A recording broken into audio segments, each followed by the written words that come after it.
Hello, my name is Paul Gloth, and this is my presentation about increased tumor homing and tissue penetration of the filamentous plant viral nanoparticle Potatovirus X.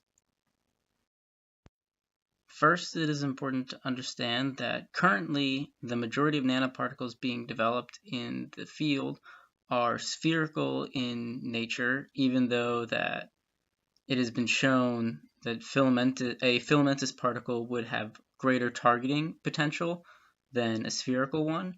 And the novel idea in this paper is that they are comparing their newly developed filamentous particle from a new type of virus to a current widely used particle that is spherical in shape and nature. The first figure depicts the process by which the two types of particles were activated through NHS in part 1, or part A. Part B shows a TEM image that confirms the structural integrity of both the particles after chemical modification. Part C confirms the covalent bonding of the PEG virus, or PEG to the viral nanoparticle through blotting techniques. And D is a zeta test, or a test for zeta potential that was done because the particles seem to behave similarly, and in order to determine a difference, zeta potential was found. And interestingly enough, even though their isoelectric points are similar, the two viral nanoparticles have significantly different zeta potentials.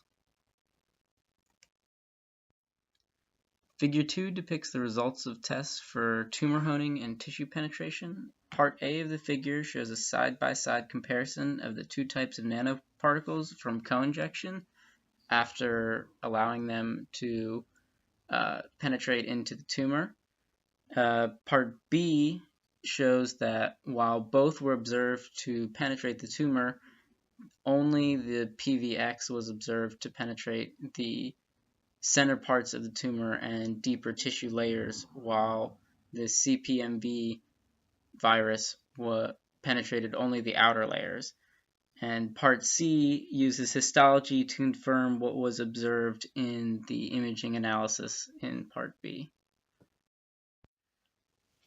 Figures 3, 4, and 5 show the biodistribution of the different particles throughout a tumor model of colon cancer. Part A of figure 3 shows a qualitative penetration data of the two different particles through a colon cancer model in mice. Part B depicts the fluorescent intensity of the tumors once removed from different mice of the PVX particle, the CPMV particle, and a PBS control.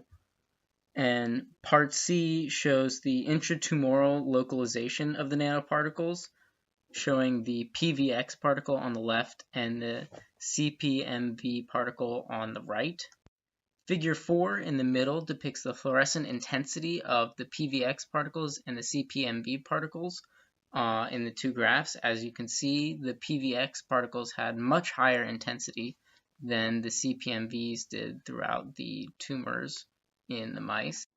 Figure 5 shows qualitative data of a similar experiment to part A of figure 3, where they took fluorescent data of the three different particles from multiple different organs within the body of a cancer model in mice. And part B of figure 5 depicts those same quantities but normalized to the PBS control levels at the bottom.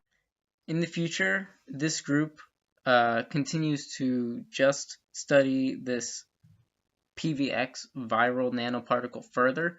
They want to determine the biocompatibility and whether this particle is viable in a more accurate clinical model.